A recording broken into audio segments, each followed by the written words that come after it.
Radical. Well, got to get some use out of Kenny before he takes his long vacation going up to Maine. Isn't that where you said you was going? You was going up to Maine? Yep, they got a lobster festival going on, so...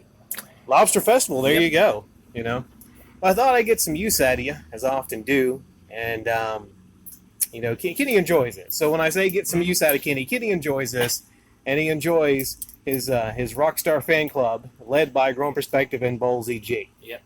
And Kenny was like, "Well, what do you want to talk about?" And I rolled some names by him, and he was like, "You know what? I feel like talking about some Boogie." Oh, let's get down and boogie. Yeah, you should see Kenny. He's giving me like his big smile and everything. I was like, Kenny, just like Boogie. I was like, no, you need to get some fake teeth, some vampire teeth to get that Boogie smile. Okay, so recently, last thing I talked about Boogie's charity stream, right? Right. And there was Dexterdo. Something about Dexterdo, and I checked out the latest Tipster news video on Boogie, and we made it about 3 minutes through it. And no offense to Tipster, I don't he takes it, but, you know, he could have wrapped that thing up. Because we're listening, and we're like, get to the freaking point, get to the point. A little lengthy. Yeah, lengthy, you know what I'm saying. But just lack of, you know, he talked about journalism and this and that and Dexterdo. Journalism? No, that's different. No. Journalism. Journalism. Okay. Yeah, sorry. You know. Jesus Christ. You remember the episode of South Park with the gerbils? I can't go into detail on that or this will be demonetized. Yeah. But anyways, I think I saw the article. Dexterdo wrote something about Boogie and it wasn't exactly right. Then they had to reframe it and everything. And I'm like, this is really burying the lead. It's not the big story. Right. It ain't the big story. Okay, Tipster needs to be talking about Boogie, the super mega thread on Reddit. Well, essentially, Boogie on his birthday, I believe, had a charity stream. Mm-hmm. Okay, this is a charity stream. Dexterdo reported that he was going to cancel it, I believe, but he went through with it. So, you know, good on him for going through with the charity. He said he would match whatever money was raised by the charity. Raised $3,500 for this charity, and he matched it $3,500. Okay, but the payment didn't go through. So what happened was he later upped it to $5,000, and he showed the proof of this. So that charity got $8,500, which was great, which was a great thing. Okay. Awesome. Right. Awesome for charity.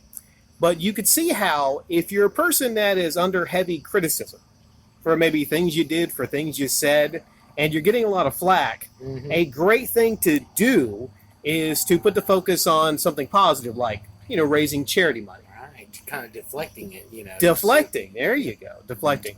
And in the video I talked about it, I said it's a great thing that charity's got this money and everything. But I've seen this done before where a YouTuber gets under heavy criticism, and they're like, oh, I done messed up. And then they start getting flack for their own fans, and then it's charity time. It's charity time, right? So on that, he doesn't bring that up a lot in the video in the first 3 minutes. He may later, I'm not sure. Maybe Tipster actually goes into it and talks about some of the he's probably not. No, he's focusing on things positively. I could pretty much summarize the rest of it. Now, to summarize, I uploaded a video talking about Boogie's live stream. I didn't even know he did a live stream for charity. But on the 24th, he did a live stream for charity. And as far as Dexterdo goes, I didn't know about that, but apparently they reported something wrong, that he canceled the charity or was not going to do it. You know, imagine the flack he would have got there. You know, canceling a charity drive or something like that. Right. After all this Tesla stuff. But he went through with it, you know, and donated $5,000 of his own money. That was a video I made on it.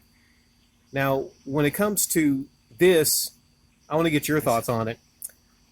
I think, and not everyone's going to agree with this, I think if you're a person like Boogie that was under heavy criticism, if you're any YouTuber or anyone for that matter, and you get under heavy criticism, it's a tactic, I believe, to do something like a charity or a huge giveaway. Right. You know, it's kind of like, you know, you're spending your own money, you're putting on the focus on it.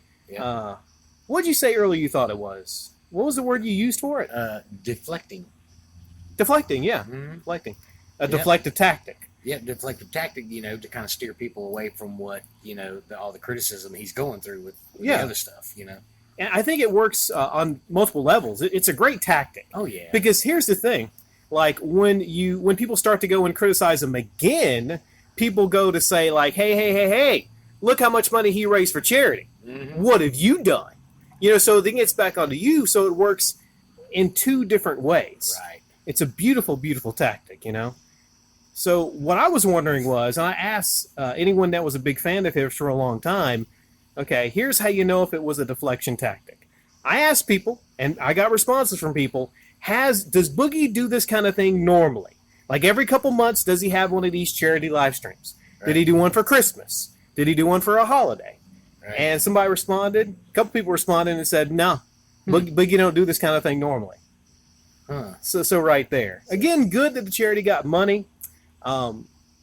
Here's another great thing. If you see stuff going on YouTube, if you see a YouTuber doing some shady stuff, okay, because here's the power of criticism. If you criticize these people a lot of time, it will lead to a charity drive and a good charity getting money. So put a big smile on my face. I'm smiling, kidding. See this? You got the Boogie smile. Actually, no. I'd have to get some super crest whitener. Maybe some Elmer's glue or something like that. Whiteout would a boogie work. kit, yeah, whiteout and everything. The boogie kit. The boogie kit, you know. And it said whiteout and hostess cakes. No, anyways. Yeah. And I'll briefly touch on this. We may talk about this in the future, but here's another. This will be the starting point of another talk we have. Okay. When it comes to YouTubers accepting gifts. Accepting lots of gifts. Oh my gosh. Okay, accepting lots of gifts. Maybe, you know, having videos where the dump truck backs up, empties out a whole lot of gifts. What's your thought on that? What's your thoughts on that? That's just greed to me. Greed? I mean, I think it's greedy, you know, and I mean, what are they going to do with it? I mean, they're just going to turn around and sell it and profit from it, you know? Profit, yeah. A lot of times they most likely will pick out what they want, probably, yeah. But, right. You know, they're going to profit from that. Definitely. Now, I mean, it's nice that people can send gifts, you know. Yeah. But it's just, I don't know, it disgusts me. If you were one of these YouTubers and you start getting a lot of expensive items, okay? Let's say you're getting a lot of games, maybe some rare games, maybe some consoles even. If you start getting some Nintendo Switches. Now, if you were not a greedy person, would you do everything in your power to stop that? Well, you know, yes, definitely, you know, and if he's already has stuff in hand, you know, donate it to charity, you know, Toys for Tots. There's kids out there that really needs this stuff. Yeah. You know, donate it. You know, you don't really need a profit on that, in my opinion, you know. So that would be a good idea. Maybe like a half and half. Let's say, you know, you're getting all these gifts and everything. Maybe you take half, you cut it right in half, and you take a lot of that right to Goodwill. Yep. Maybe videotape yourself going right to Goodwill. That'll get your views right there, Yeah. you know? Yeah. Definitely. And then, you know, you get a lot of views for that. Hey, you get a lot of ad revenue for that. Have the dump truck backing up to Goodwill, dumping all this stuff out. Yeah. See, you like that? I'm trying to extend an olive branch here, right? The idea is, Kenny, if criticism leads to good charities, you know, getting money, or donations of toys, games, then that kind of thing would make me happy. Oh, yeah, definitely. You know, give us all a nice big Boogie smile. Mm-hmm. Yeah. But thanks, guys, and thank you, Kenny, for giving us a little bit of your awesomeness before you take your vacation to Maine. No problem. I know I'll be missed, and I'm pretty confident that you can hold down the channel while I'm gone. Yeah, me and Growing Respective and Bold ZG, we'll do what we can. Just don't start a museum while I'm gone, in honor of me. So, yeah, Kenny, only thing I can start is broken 360s, you know, and controllers. Okay, peace out, guys. Send us out, Birdman.